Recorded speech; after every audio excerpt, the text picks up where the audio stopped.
Morning. I can't quite see the slides, but I'll try to stay on track. Just to give you a quick outline of where we'll be on John Owen's Congregational turn after reading John Cotton's Keys to the Kingdom. I'll kind of introduce the topic. I'll go into the context of the keys and a bit of John Cotton's context, get into the argument of the keys, and then I want to suggest that there's a bit of a classical and constitutional world behind Cotton's book, and then finally I'll look to Cotton's influence on Owen.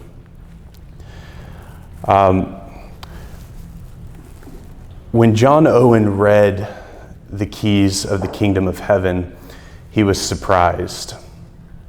It was unlikely that a minister whose acquaintance lay wholly with ministers and people of the Presbyterian way would find himself captivated by a defense of Congregational church polity. Much about Owen's encounter with the keys remains unknown.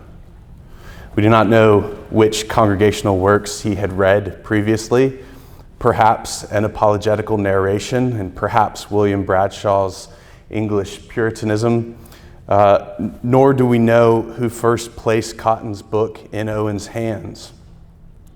Owen later recalled that before reading Keys, he had perused sundry writings on the controversy, comparing their arguments with Scripture, and expecting only for his own satisfaction to have his existing convictions confirmed by the confutation of the Congregational position. That, at least I would suspect, was the spirit in which he approached Cotton's treatise. Yet Keys did not simply confirm Owen's assumptions. By the autumn of 1644, Owen occupied an unsettled position within the ecclesiological debates of the day. Although he publicly identified with the Presbyterian party that had already published The Duty of Pastors and People Distinguish, that work conspicuously avoided the principal issues dividing Presbyterians and independents, reflecting what we might consider to be the beginnings of a period of transition rather than a settled Presbyterian ecclesiology. As Owen himself later alluded, he had embraced Presbyterianism largely because it was the world in which he lived. His acquaintance was almost entirely with Presbyterian ministers, and reading opposing works seemed to have functioned less as an open inquiry than as an exercise in confirming conclusions he had already accepted. And perhaps this posture then made his encounter with Cotton's Keys so significant. For Owen seems to have approached the book not as a seeker of Congregationalism, but as a Presbyterian expecting confirmation of his own views. And instead, he found himself persuaded. So why did Keys succeed where other Congregational literature had not? Cotton's treatise appeared to Owen to be the most methodologically and strongly contrary of the books he had read on the subject, yet it became the one which he fixed himself upon. So this paper will really examine the process by which Owen's Congregational turn emerged from that encounter. Certainly, Owen himself directs our attention first to the level of scriptural argument. Reflecting on his change of mind in a book published years later in 1657, he recalled having laid aside inherited prejudices and traditions, comparing cause with cause and weighing Cotton's arguments against Scripture. And this appears to be true, yet it may not tell the full story. For Owen was persuaded by Cotton's biblical exegesis, but Keys also presented a distinctive way of imagining the church and its constitution. To understand why Cotton's arguments possess such explanatory power for Owen, I would argue that it is important to situate Keyes within a broader intellectual world of 17th century Protestantism, where classical political categories had long since been appropriated and transformed within Reformed thought. Recognizing this intellectual context of Cotton's Keyes allows us to ask not only how Cotton persuaded Owen to become a Congregationalist, but why Cotton's account of church order proved so compelling to him. If 17th century ecclesiology was already engaging constitutional and political questions in a culture that was steeped in classical learning, then Cotton's account of church order deserves to be understood as participating in that wider intellectual world. For the ecclesiological controversies of the 1640s were unfolding within this broader intellectual culture that was preoccupied with questions of authority, liberty, sovereignty, and the proper makeup of political communities. And these questions were not confined to Parliament either, but in fact permeated theological controversy and ecclesiastical debate alike. The scholarship of the period clearly shows that the priorities animating early New England and English Puritanism included the dread of the corrupting effects of power, the fear of one-man rule, the emphasis on the consent of the people, and on balanced government, concerns shared with broader currents of Republican political thought. I'm drawing there on Michael Winship. Church government was therefore never merely an internal ecclesiastical question, but rather it became one arena in which larger constitutional disputes concerning the distribution of authority and the preservation of liberty were worked out. What is the liberty of the people? What is the responsibility of rulers? Questions such as these formed part of the intellectual atmosphere in which Cotton wrote. They're political questions, yet they also illuminate the ecclesiological concerns which dominate Keyes. The conceptual vocabulary through which these questions were asked owed much to the Renaissance humanism and the continued reception of classical political thought. Classical authors were central to early modern political and theological discourse, while their vocabularies derived from names like Aristotle, Cicero, Polybius, and others, and their Renaissance interpreters furnished categories through which ideas about civic virtue and order and church life were discussed. Consider, of course, that in the early part of John Owen's career, the sorts of figures he was drawing from in his theological works were very much authors from classical antiquity, as much as, if not more than, other theologians. For the English 17th century had witnessed the gradual accommodation of civic humanist ideas within an intellectual world already structured by legal, theological, and monarchical languages, which produced new ways of speaking about these topics like authority and citizenship and liberty and political order and the like. Nor were these influences confined to secular political writers, but even Puritan advocates of both Congregational and Presbyterian church order had come to regard the church itself as the perfection of polities and could describe its government as that which the philosophers that write of the best commonwealths affirm to be the best. My point is not to say that Cotton derived his ecclesiology from the classics by proof texting Aristotle or Cicero, but rather that he reasoned within an intellectual world in which classical political categories had already been appropriated and transformed within Protestant thought, and that he offered Owen a coherent framework for thinking about the constitution of the visible church.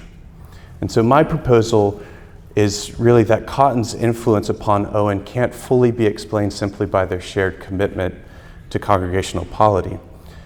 Cotton certainly persuaded Owen through his exegesis of the biblical text, but Keyes offered more than a defense of gathered churches. I think that it presented an account of where Christ had located authority within the visible church, how that authority was to be exercised, and how the various officers and members of the church were to relate to one another. Cotton was reasoning exegetically, yet the kinds of questions he asked, the way he organized ecclesiastical authority, and these conceptual categories through which he explained Scripture are best understood within that broader political and intellectual world of the 17th century. So the classical dimension, therefore, serves not to demonstrate a direct dependence on any ancient political theory, but rather to explain the intellectual world in which Cotton's ecclesiology was constructed and why it proved so persuasive to Owen. If the intellectual context in which Owen encountered Cotton were so crucial to the story of his congregational turn, so too were the ministerial contexts in which the keys was penned. For any discussion of the keys of the kingdom of heaven must begin with John Cotton himself. Cotton was among the most influential Puritan ministers of the 17th century, giving him a well-established prominence in the history of the Puritan movement. He was educated at Cambridge. He came under the influence of leading Puritan divines, including William Perkins and Richard Sibbes. He's ordained in 1610, and Cotton soon abandoned the ornate style of preaching that had initially marked his ministry in favor of a more plain, direct exposition that became characteristic of English Puritanism. In 1612, he accepted the vicarage of St. Botolph's in Boston, Lincolnshire, where he remained for more than 2 decades. Cotton's ministry in Boston quickly extended well beyond the boundaries of his own parish, though his preaching had attracted hearers from across Lincolnshire, while aspiring ministers sought his counsel and instruction. His household really functioned as an informal training school for future clergy. And he had an extensive correspondence which connected him with ministers throughout England and on the continent. Frank Bremer has commented that Cotton earned a reputation as a powerful advisor to embattled or confused clergy. But neither was his influence based upon his ecclesiastical office, but rather upon the confidence that fellow ministers seemed to place in his theological judgment. And that influence grew despite Cotton's increasingly difficult relationship with the established church. Although he rejected separatism, he refused ceremonies that he believed lacked scriptural warrant. These were convictions that resulted in periodic suspensions from ministry and caused him to rely upon the support of local friends to secure his restoration. During the 1620s, however, the pressure for conformity intensified under Charles I, and Cotton eventually concluded that faithful ministry could no longer continue under the existing ecclesiastical settlement. After years of resistance and a period spent in hiding from persecution, he resigned his living in 1633 and sailed for Massachusetts Bay. Once in New England, Cotton rapidly assumed a position of remarkable authority. He was installed as a teacher of the Boston Church alongside John Wilson and became one of the colony's principal theological advisors. Magistrates regularly sought his counsel on questions about law and government, and more ministers, both in England and New England, continued to consult him through letters. His influence reached beyond the colony itself as he continued to defend congregational principles in print during the debates surrounding the Westminster Assembly, producing works such as The Way of the Churches of Christ in New England, The Keys of the Kingdom of Heaven, and The Way of the Congregational Churches Cleared. Despite his prominence, Cotton did not regard writing as a means of securing a personal reputation, but he understood it as an extension of his pastoral vocation. As he explained, "It little skilleth what the pen be of a goose or a swan's quill or ravens, Yet when God delighteth to use such an instrument, it challengeth from us the more due respect.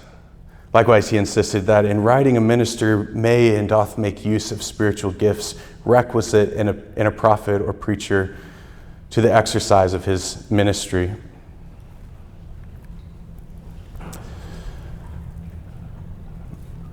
Writing was therefore another form of preaching, a means by which the minister continued to exercise his calling beyond the pulpit. Cotton's significance has ensured a scholarly interest, but he does remain a difficult figure to characterize.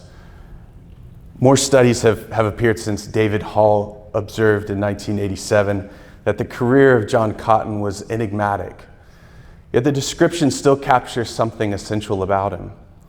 Cotton's writings often reward careful reading, but they do seem to resist a simple summary. Others have similarly noted that even with his preoccupation with church organization, his writings often involved fine and subtle distinctions. Those distinctions were developed across a succession of letters and treatises written as Cotton sought to explain the New England churches to readers across the Atlantic. Now, before turning to the keys of the kingdom of heaven, it's therefore helpful to place the treatise within that larger body of congregational writing.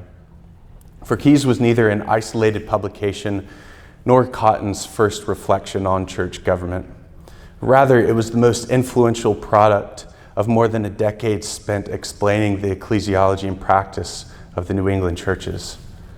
The political upheavals of the early 1640s and the meeting of the Westminster Assembly transformed these questions of church government from matters of local practice into issues of national importance. Although Cotton ultimately declined an invitation to attend the assembly, he nevertheless became one of Congregationalism's principal spokesmen through his writings, aided especially by Thomas Goodwin and Philip Nye, who promoted the New England position back in England. As debate intensified, English correspondents increasingly looked to New England, where congregational church government had been practiced at an unprecedented scale for both practical guidance and theological justification. And so Cotton was useful here. He had already spent several years responding to these inquiries. Beginning in the 1630s, he supplied English readers with a series of letters and short treatises describing the constitution and practice of the Massachusetts churches. Among these were a copy of a letter of Mr. Cotton of Boston, 1641, addressing questions concerning communion with the Church of England, as well as the true constitution of a particular visible church in 1642, which described the order of worship and government of Boston Church. These early writings explain how the New England churches operated, but they remained occasional responses to particular questions rather than comprehensive statements of congregational polity. Owen's first full exposition of the New England way was the Way of the Churches of Christ in New England. It was composed and sent to England around 1641, but the work circulated widely in manuscript and was already provoking Presbyterian criticism before it reached the press. It was not published until 1645, after the Keys of the Kingdom of Heaven had already appeared in print. This unusual sequence was explained in the prefatory materials, where it is noted that the drought of church discipline had been sent to England first, while the power of the keys followed the next year. Though the two differed, Cotton says, not a jot in any doctrine of divinity or church practice. The Way sought to provide what its subtitle called a full declaration of the church way in all particulars. Cotton begins by defining the visible church before explaining how churches are gathered by covenant, how officers are chosen and ordained, how ecclesiastical authority is exercised within the congregation, and how individual churches relate to one another. Throughout it, he illustrates these principles by describing the actual practice of the New England churches. The opening proposition defines a visible church as a communion of saints, a combination of faithful, godly men by common and joint consent.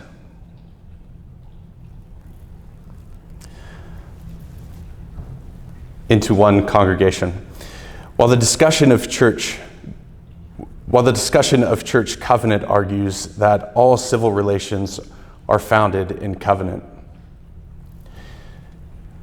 The keys of the kingdom of heaven, by contrast, did not attempt another comprehensive exposition of New England church order, but instead it concentrated upon the question driving the Westminster debates. To whom had Christ committed ecclesiastical power?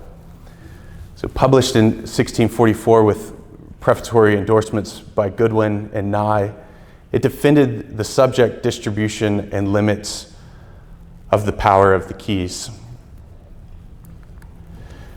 Cotton had composed the keys amid this growing controversy over church government in England and New England, and he was seeking to define and defend a congregational middle way against both Presbyterian rule by a common presbytery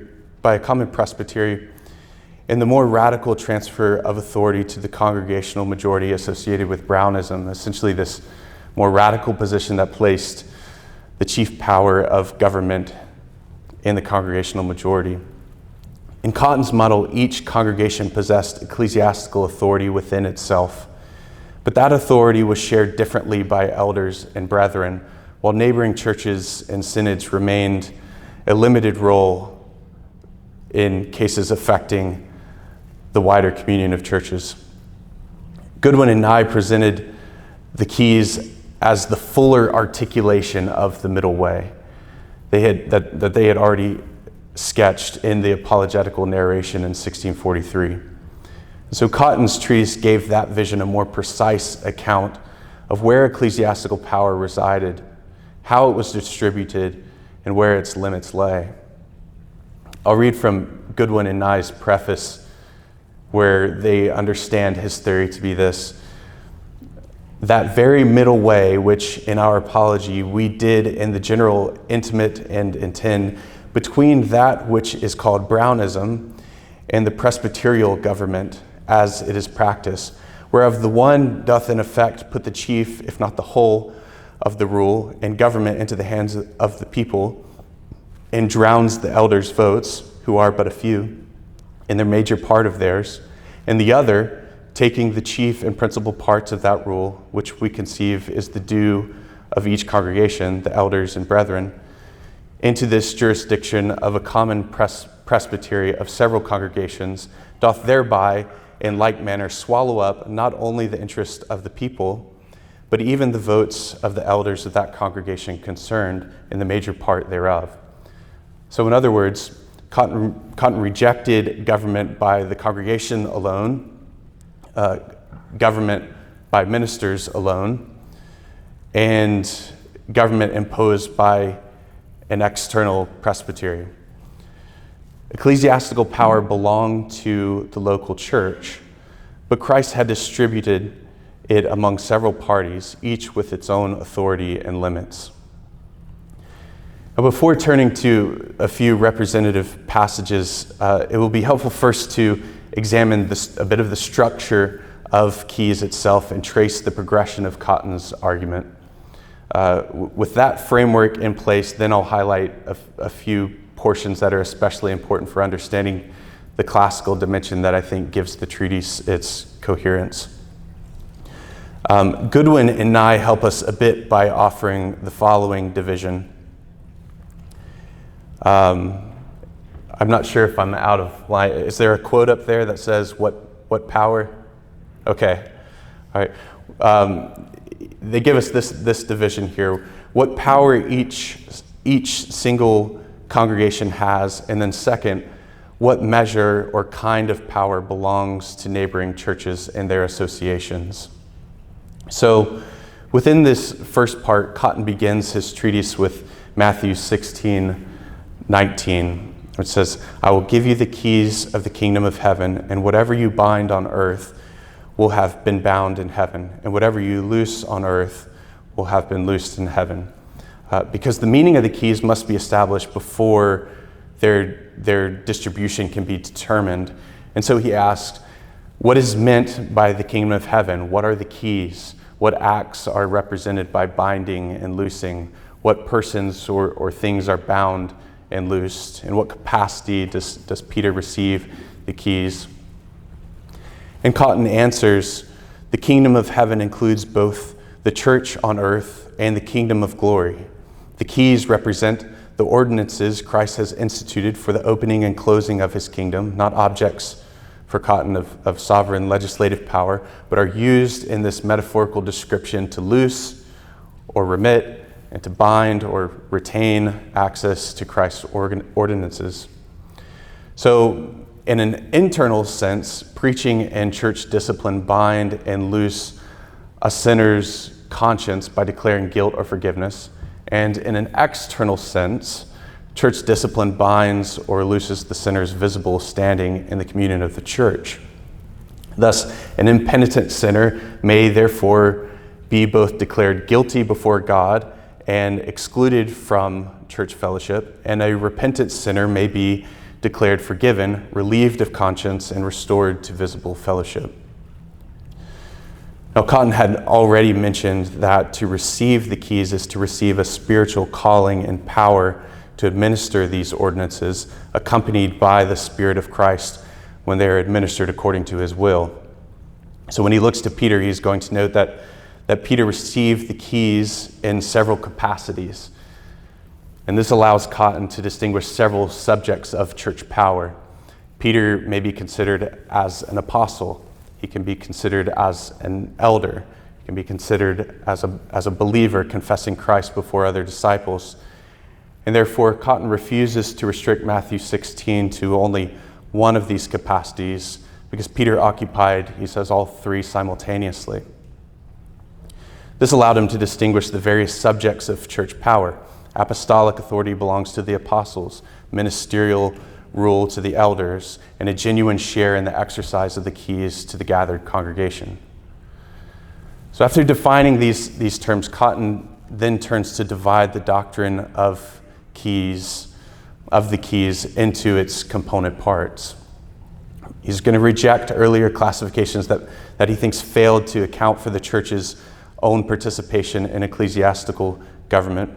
He instead distinguishes between two principal kinds of keys: the key of faith, by which believers enter Christ's kingdom, and the key of order, which governs the church's life. On the key of order, he divides it into two distinct forms of ecclesiastical power. The first is the church's liberty or interest, which is its corporate right to participate in matters such as admitting members, calling ministers, and concurring in discipline. The second is the elders' authority to rule, their ministerial office of preaching, administering the sacraments, and governing the congregation. As I mentioned, Cotton had argued that previous systems had either denied the congregation its proper liberty, or reacting against that error had granted the congregation an authority that properly belonged only to the eldership. And he recognized that the church could err in both directions, and he lists several examples. His own solution, however, sought to balance these two powers and assign liberty to the congregation and ministerial authority to the elders. Now, Cotton then spends the following chapters defending and expanding this constitutional arrangement. He first argues that the several powers of the keys belong to their proper recipients according to their distinct places within the church. Faith belongs to every believer. Congregational liberty belongs to the brethren or members of a particular ordered congregation. And ministerial authority belongs to the elders. And having established this distribution, Cotton proceeds to explain the practical exercise of each power. So, for example, The congregation's liberty includes such privileges as electing its own officers, participating in the admission and discipline of its members, appealing difficult controversies to synods, and maintaining communion with neighboring churches. The elders' authority, by contrast, consists in the authoritative ministry of the word and sacraments, examining and ordaining officers, ordering the church's assemblies, overseeing discipline, and pronouncing ecclesiastical censures. Throughout, Cotton insists that neither liberty nor authority can stand alone. Rather, the church is rightly governed only when the brethren exercise their proper liberties, while the elders exercise their ministerial authority, not, as he would say, in a lordly way, as if they ruled themselves. As he says, a queen may call her servants, her mariners, to pilot and conduct her over the sea to such a haven. Yet they, being called by her to such an office, she must not rule them in steering their course, but must submit herself to be ruled by them till they have brought her to her desired haven. So is the case between the church and her elders. And thus he imagines each is fulfilling a distinct office within a single order. The remaining two chapters then comprise that second division, that second part of the book that Goodwin and Nye mentioned. Now, together, those two chapters occupy nearly half of Cotton's 30,000 word book, with chapter 7 alone accounting for over 40% of the book. So I'll just conclude by overviewing that. Having established that kind of constitutional order of the particular congregation, Cotton now asks what role neighboring churches should play when a congregation becomes divided, if it can't resolve a difficult controversy or if it falls into error. And his answer is that churches ought to assemble in synods where the assembled elders and messengers examine disputed questions from Scripture. They determine what Christ requires and advise or admonish the erring congregation. Yet the decisive point is that the synod does not replace the jurisdiction of the particular church, but rather it assists the congregation in recovering right order while leaving the formal acts of church government, including excommunication, to the congregation itself. That final chapter then, which is the longest, 43% of the entire book, it then explains why this arrangement does not compromise the independence of a particular congregation. The question is not whether churches are independent in the sense of isolation, but whether they derive their authority immediately from Christ rather than from any higher ecclesiastical body. Accordingly, Cotton argues that a particular church or congregation of saints is the first subject of all the church offices, with all their spiritual gifts and power, while Christ alone, he says, remains the first proper subject of the sovereign power of the keys. The congregation, therefore, possesses complete ministerial jurisdiction within its own sphere, even as it remains bound to seek the counsel and communion of neighboring churches through synods. Independence, if we understand it properly, as Cotton did, denotes the independency, that is, denotes the immediate derivation of congregational authority from Christ, not ecclesiastical isolation or freedom from mutual accountability.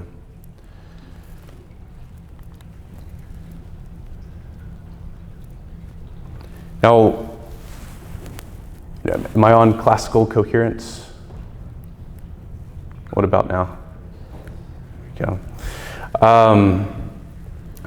Throughout the keys, the reader will notice a really robust theological account of congregational polity.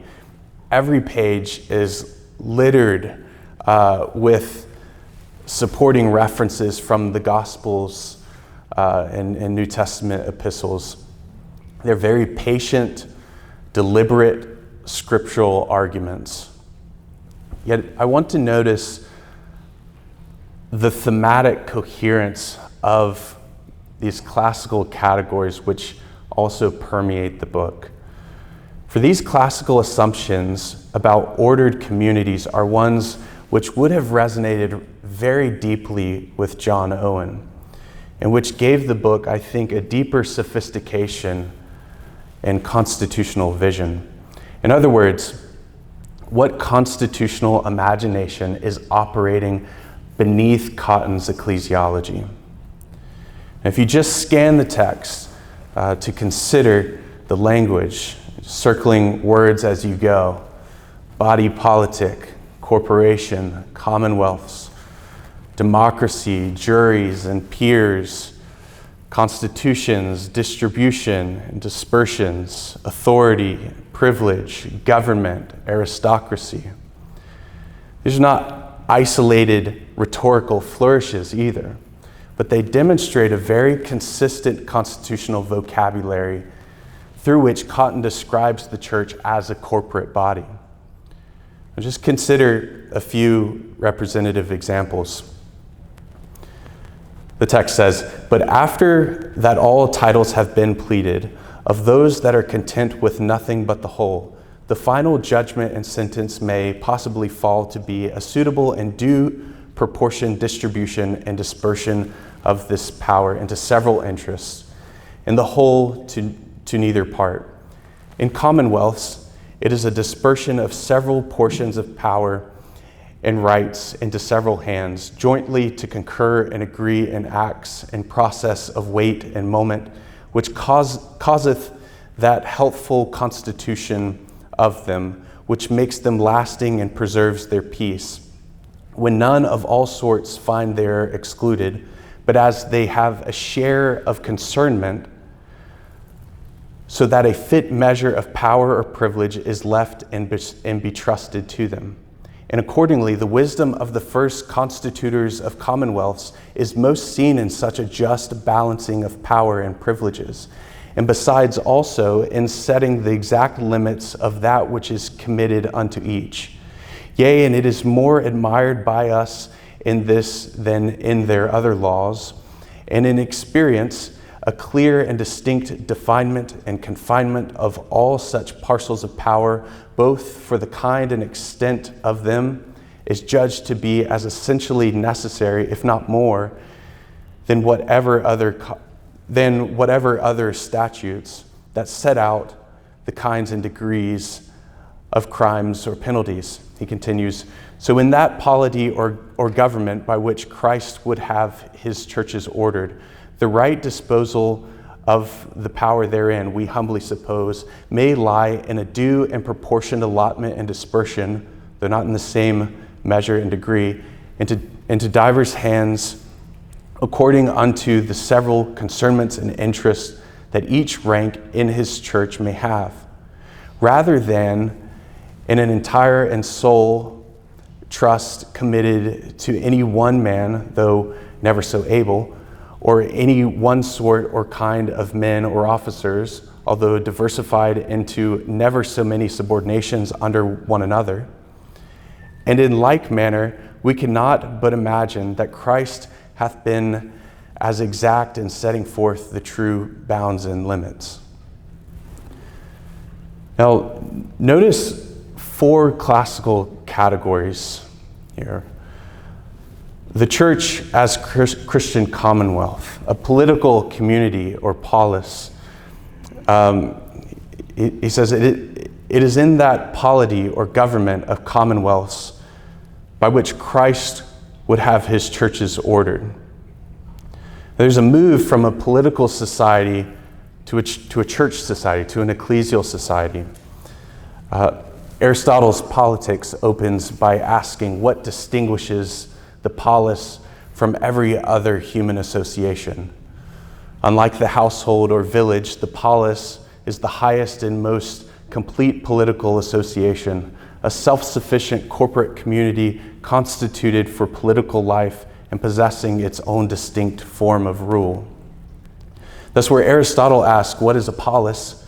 Cotton answers in an ecclesial context, the church. In his own words, each single congregation is that body politic, a corporation, or an incorporate body or society. So Cotton is understanding individual congregations in the same way that Aristotle understood that single complete community. You also hear this idea of a mixed government or distribution of power. Just balancing of power, a dispersion of several portions of power, and an allotment and dispersion into diverse hands. Now, Polybius, in Book 6 of his Histories, offers this account of Lycurgus' Spartan constitution.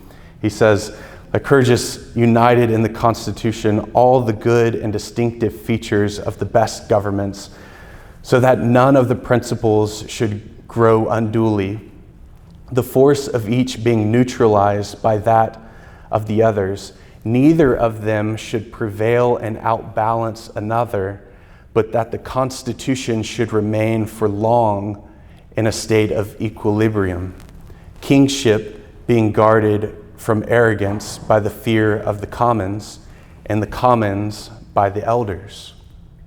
Now, who do you hear a bit there?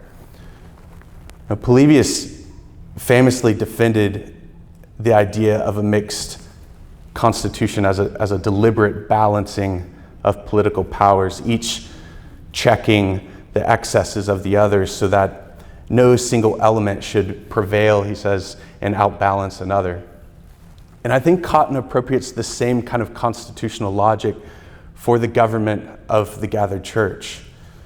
He says, and indeed, as it is the right and due establishment and balancing of the liberties or privileges of the people and the authority of the magistrate, so it is the safety of church estate, the right and due settling and ordering of the holy power of the privileges and liberties of the brethren, and the ministerial authority of the elders. The gospel alloweth no church authority or rule properly so called to the brethren, but reserveth that wholly to the elders, and yet preventeth the tyranny and oligarchy and exorbitancy of the elders by the large and firm establishment of the liberties of the brethren. Thus, he is developing the same principle of locating and mixing distinct powers within the congregation itself. Now, a third thing you may recognize is this notion of citizenship. So it's what is the community or polis? How is it constituted? That idea of mixed government. Now, who are its citizens? Or what is the corporate participation? And we see in Cotton, they have a shared concernment so that a fit measure of power or privilege is left and betrusted to them. That is a classical notion of citizenship. Members participate because they possess an interest in the corporate body. Aristotle's Book 3 in his Politics likewise defines the citizen not merely by his residence, but by participation in the life and government of the city. A citizen is one who shares in deliberation and shares in judgment. He writes that a citizen, in his strictest sense, has a special characteristic in that he shares in the administration of justice and in the offices. He has the power to take part in the deliberative or judicial administration, and he shares in governing and being governed. I think Cotton transposes this same participatory understanding of citizenship into the gathered church, where the brethren are not passive recipients of government, but they're active participants in it. You hear him say that external liberty or interest which Christ also hath purchased for his people as liberty to choose and call well-gifted men to office, and to join with officers in the due censure of offenders. Thus, concernment becomes participation. The brethren, as citizens, if you will, exercise their interests through election and judgment. But then to what ends? And here I think you can see a bit of a constitutional telos of the Christian commonwealth. That helpful constitution of them, he says, which makes them lasting and preserves their peace. Now, for Cotton, this is not a defense of mixed government because it's fair, but because it produces peace, stability, endurance. Very, very common classical constitutional goods. Again, to draw on the classics, Aristotle in his Ethics, from precisely this teleological premise, he opens up and says, there is an end desired for its own sake, and for the sake of which all other things are desired. And because politics orders the subordinate arts, its end comprehends theirs and constitutes the good, the true good of mankind. And then again in his Politics, he gives that political telos a concrete form. He says that the city comes into existence for life, but it continues for the sake of a good life, since the final cause and end of a thing is the best. Cicero similarly compared a well-grounded republic to musical harmony. He says the concord of its highest, lowest, and middle orders form the strongest and best bond of its security, without which the republic could not endure. Goodwin and Nye thus place Cotton's ecclesiology within a very recognizable classical teleology. A constitution is justified by the good it secures. Yet Cotton gives that end a particularly sweet framing as he envisions elders and brethren, as he says, walking and joining together in truth and peace, with church affairs conducted toward best edification. So I'm not arguing that this peace and endurance is a congregational's ultimate end, but that Cotton, I think, understood these to be proximate ends or constitutional goods that were produced by this distribution of power. The ultimate Aristotelian end is the good life. The higher Christian ends in Cotton, I think, are truth, peace, edification.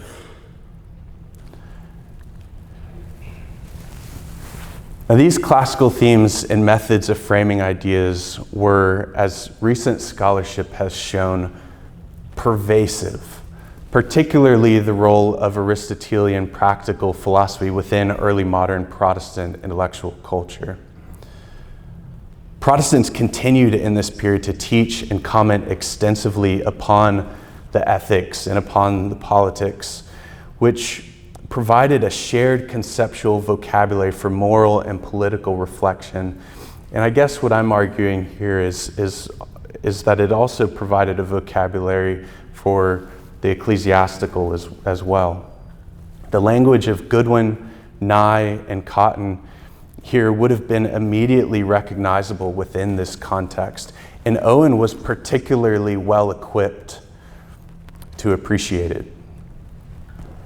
Like Cotton, whose library contained multiple editions of Cicero and other classical authors, Owen was immersed in the literary culture of the Renaissance and the classics. His library included what contemporaries described as an almost complete collection of the historians, the poets, the geographers, philosophers, the lexicographers in Greek and Latin and so on, while also containing an extensive collection of classical texts, first editions of contemporary English poetry, and works ranging from Boethius and Petrarch to Machiavelli and Milton.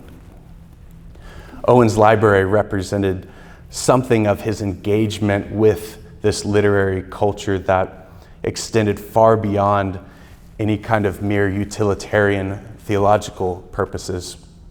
As Crawford has shown this in some of his work, that Owen thought that literature and other branches of learning should be ready handmaids to theology.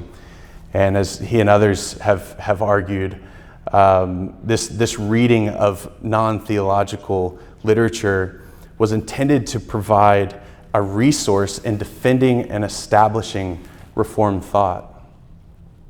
The use of themes, allusions, or categorical frameworks from classical authors was, as Carl Trueman put it, something Owen was at ease with and represented Owen's respect for that tradition. This was an attitude toward the classics which Trueman had argued made a theological impact in his thought. And so within that intellectual world and with these habits of reading, Owen takes up Cotton's Keys. Recalling the episode 13 years later, Owen described the experience in his 1657 book, A Review of the True Nature of Schism. He writes, "Of the Congregational way, I was not acquainted with any one person, minister, or other, nor had I, to my knowledge, seen any more than one in my life. My acquaintance lay wholly with ministers and people of the Presbyterian way. But sundry books being published on either side, I perused and compared them with the Scripture and one another, according as I received ability from God. After a general view of them, as was my manner in other controversies, I fixed on one to take under peculiar consideration and examination, which seemed most methodically and strongly to maintain that which was contrary, as I thought, to my present persuasion. This was Mr. Cotton's Book of the Keys, the examination and confutation thereof, merely for my own particular satisfaction, with what diligence and sincerity I engaged in. What progress I made in that undertaking I can manifest unto any by the discourses on that subject and animadversions on that book yet abiding by me. In the pursuit and management of this work, quite besides, the contrary to my expectation, at a time and season wherein I could expect nothing on that account but ruin in this world, without the knowledge or advice of or conference with any one person of that judgment, I was prevailed on to receive that in those principles which I had thought to have set myself in opposition unto." So Owen's account absolutely deserves to be taken at face value. He presents his congregational turn as the result of a painstaking comparison of competing arguments with Scripture. And there's no reason to doubt that this was the decisive authority by which he judged the controversy. Yet his recollection also reveals something more. Owen deliberately selected what he regarded as the strongest defense of Congregationalism in order to refute it, producing such extensive notes, which he alluded to there, and criticisms, which he could still produce, that he could still point to these more than a decade later as evidence of the seriousness of his undertaking. Ironically, it was the very act of attempting to confute the keys that he became persuaded by it. The shared intellectual world inhabited by Cotton and Owen did not determine this conclusion. It does, however, explain, I think, why Cotton's arguments proved so intelligible and compelling once Owen subjected them to the test of Scripture. Their common habits of reading and shared conceptual vocabulary, I think, may have provided a framework within which that biblical examination made sense. As Owen looked back on his experience of reading Cotton, it appears this was a decisive moment in his congregational turn. but its consequences unfolded across the remainder of his career. When he read Cotton, Owen had already published The Duty of Pastors and People Distinguished, which had defended a broadly Presbyterian position against both episcopacy and Congregationalism. Yet, as we have seen, this was always a qualified Presbyterianism, and the work did not necessarily address some of the principal questions concerning Presbyterians and Congregationalists, whether particular churches were subject to the binding decisions of regional synods. And Owen later admitted that he had adopted the Presbyterian name largely because it was the only Puritan system with which he was familiar. He said, "I was just a young man, aged 26 or 27 years. The controversy between independency and presbytery was young also, nor indeed by me clearly understood, especially as stated on the Congregational side. Only being unacquainted with the Congregational way, I professed myself to own the other party." But his reading of the Keys in 1644 persuaded him of Congregational autonomy. That change became publicly visible in 1646 when Owen appended a short defensive about church government and a country essay for the practice of church government there to his parliamentary sermon, A Vision of Unchangeable Free Mercy. These pieces still employed somewhat ambiguous presbyterial language and did not yet offer a complete congregational polity, but they aligned Owen increasingly with the independents in their opposition to compulsory uniformity. After moving later that year, Owen simultaneously continued as a parish minister while gathering a congregational church, demonstrating that his developing independency was not conceived as separatism, but as a reform of the existing church. By the publication of Eskil in 1648, however, his congregational commitments were unmistakable. Owen now translated congregational autonomy into a practical account of church fellowship, where he emphasizes active responsibilities of members to support and care for one another. Its later American circulation completed a striking transatlantic movement of ideas. Cotton's Congregationalism traveled from New England to Owen before Owen's practical elaboration of it traveled back to New England, where Eskil had reached its 8th American edition by 1771. Owen then returned to the defense of congregational order and of schism in 1657, where he's arguing that believers did not become schismatics merely by gathering into particular churches. By this point, the ecclesiology first sketched in 1646 and then fully articulated in Eskil had become a settled basis for his defense of gathered churches. The Presbyterian minister Daniel Cawdry answered with independency, a great schism, thereafter prompting Owen's rapid reply in a review of the true nature of schism, the work in which he supplied his autobiographical account of reading Cotton. Cawdry responded again in independency further proved to be a schism the following year, and Owen answered in an answer to a later treatise of Daniel Cawdry about the nature of schism. This exchange also drew Owen into Cawdry's older controversy with Owen.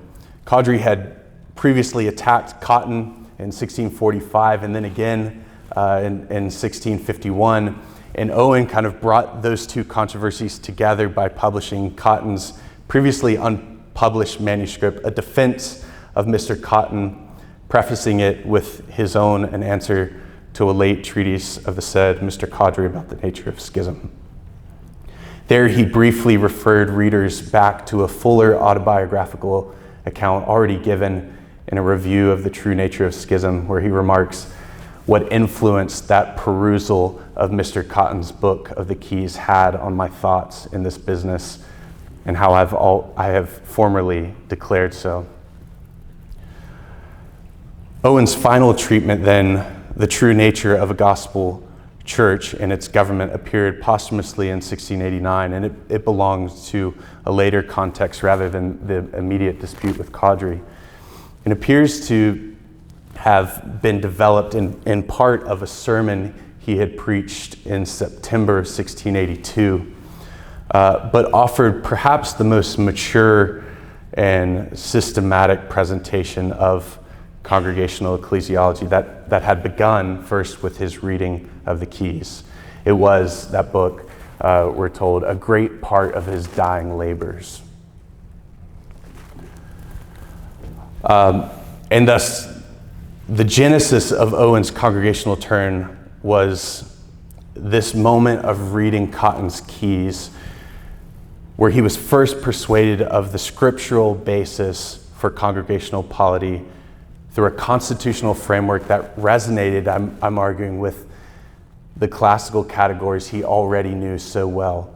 But the path of Owen's congregationalism following that turn would continue to develop and clarify in the variety of social and political contexts in which he found himself over the next several decades. He did not adopt every aspect of Cotton's broader thought at once, particularly on questions of toleration, and even as he had moved from Presbyterianism, the Presbyterianism of his 20s, opponents took notice. Yet even under accusations of inconsistency, Owen was content to admit that people change. And as Owen's ecclesiology had changed, so too had the opportunities and pressures of congregational ministry, with its perpetual disappointments, his fears of ministerial failure, and perhaps the unfortunate providence of having to clarify and refine his congregationalism in the very debates that demanded its defense. This was a labor that ultimately resulted in others coming to identify Owen's conception of the church with that of the man who had first persuaded him of the congregational way. For Cotton had transmitted a model of congregational order that embodied assumptions about political community, that idea of mixed government, consent, corporate identity, all assumptions which were continuous with classical and reformed thought and easily recognizable. Expecting only to have his convictions confirmed and apparently having paid little attention to the broader congregational literature before encountering the Keys, he instead found in Cotton's treatise the most careful and methodical defense of the congregational way then available. Its scriptural arguments possessed a constitutional coherence that proved persuasive. In the Keys, Owen found not merely the strongest biblical defense of congregationalism he had yet encountered, but a constitutional vision of the church that he already possessed the intellectual vocabulary to recognize. Thank you.